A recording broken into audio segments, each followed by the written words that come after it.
Emangnya kenapa harus SPD? SPD STTB? Kenapa harus SPD ya? Kalau kita bicara tentang perkembangan kerohanian seorang anak, seringkali orang bilang itu tanggung jawab gereja. Tapi sebenarnya kalau kita pikirkan, orang tua dan guru itu punya porsi dan punya tanggung jawab yang besar dalam pembinaan kerohanian seorang anak. Jadi kita bisa tarik kesimpulan bahwa seminari itu sebaiknya tidak hanya berfokus untuk menghasilkan hamba Tuhan yang Oh, baik, setuju. Ya. tapi juga berusaha menghasilkan guru atau pendidik yang baik. Dalam hal ini artinya adalah guru-guru Kristen yang mampu mentransformasi atau mengubah seorang anak, baik secara intelektualnya maupun secara karakternya Betul. semakin baik. Iya, setuju banget sih Pak. Nah itu makanya sarjana pendidikan Kristen di STTB ini menjadi sesuatu yang unik menurut saya. Nah, uniknya di mana Uniknya tuh, Bu? apa gitu ya?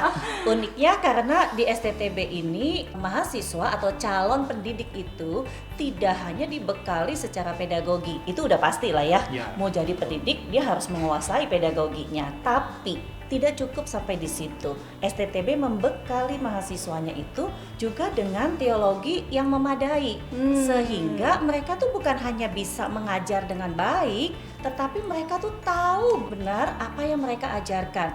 Iya. Jadi dia sendiri harus menguasai gitu ya, apa sih kontennya yang sesuai pastinya dengan kebenaran firman Tuhan Pastinya. ya. Jadi ada biblical foundation yang kuat, dan selama pendidikan mereka itu kan tinggal di asrama Di tuh. asrama. Ya. Ya, betul, selama betul. 4 tahun ya, mereka tinggal di asrama selama 4 tahun. Jadi mereka sendiri sudah mengalami transformasi selama masa pendidikan Oh, dan tinggal di dalam betul, asrama. betul. Jadi ketika mereka itu keluar nanti melayani sebagai pendidik, mereka itu juga mentransfer hidup, bukan hanya mentransfer ilmu gitu. Bicara tentang tadi ya, Bu Sylvie cerita soal mengajar dengan baik, dengan konten yang benar. Nah, prodi SPD di STTB ini punya satu konsep tuh mengajar itu lebih holistik, Ya. interaktif, lebih kreatif, dan tadi kata yang sering disebut adalah transformatif ya, transformasi.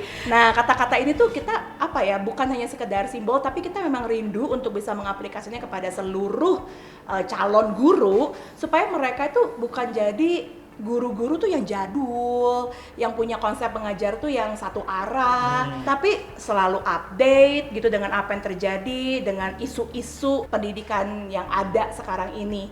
Dan yang pasti bukan hanya teori ya, tapi ada praktek. Makanya kita tuh prakteknya tuh macam-macam, ada yang praktek setahun, praktek 3 bulan, dan bukan hanya di sekolah tapi juga di gereja. Iya, betul. Nah, dengan kemampuan atau ilmu teologi yang mereka miliki, bukan hanya sekedar ilmu pedagogi, maka guru-guru lulusan dari STT Bandung ini bisa terjun pelayanan bukan cuma di sekolah loh, tapi mereka bisa masuk juga di gereja. Nah, tambahan juga Pak, kalaupun mereka melayani di sekolah, mereka itu bukan hanya jadi guru agama loh.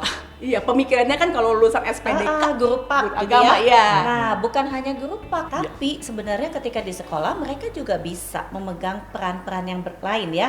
Misalnya sebagai konselor, karena mereka dibekali di STTB betul. sebagai konselor maupun sebagai misalnya kerohanian atau chaplain dan sebagainya ya. Ya, karena dosen-dosen yang mengajar juga bukan hanya mengajar agama saja ya, tapi pernah jadi kepala sekolah, pernah jadi guru BP, guru BK, guru homeroom teacher ya, kita pernah juga. Dan yang pasti pernah mengajar bukan hanya dalam negeri, tetapi juga di luar negeri. Jadi pengalamannya lebih luas, sehingga sangat rindu bahwa guru-guru pendidikan Kristen tuh bukan hanya kuantitasnya banyak, tapi kualitasnya itu juga ada. Dan yang pasti mereka sudah ditransformasi terlebih dahulu untuk siap mentransformasi anak-anak bangsa, khususnya di Indonesia. Mari bergabung di SPD STTB.